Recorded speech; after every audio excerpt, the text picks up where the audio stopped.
Police তাদের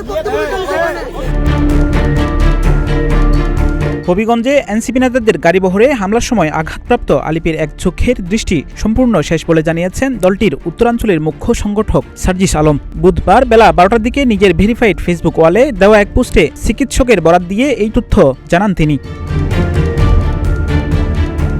Facebook পোস্টে সার্জিস দাবি করেন, গতকালকে যখন ছাত্রদলের সন্ত্রাসীরা আমাদের 18 বছরের ছোট ভাই আলিপের চোখে রড দিয়ে আঘাত করে, তখন তাকে নিয়ে আমরা কয়েকজন সদর হাসপাতালে ইমিডিয়েট ট্রিটমেন্টের জন্য নিয়ে যাচ্ছিলাম। হাসপাতালের গেটের সামনে আবার সেই সন্ত্রাসীরা আমাদের উপর আক্রমণ করে।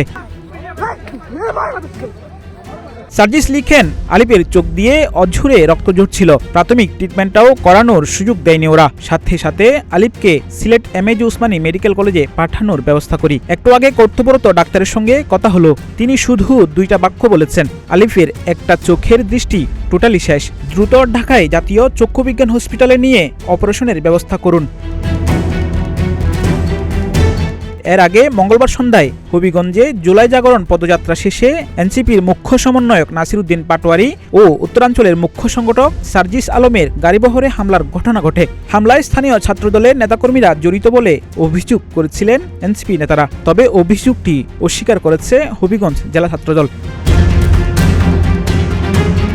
আরাফাত বিন হাসান, প্রতিদিনের বাংলাদেশ ডেস্ক।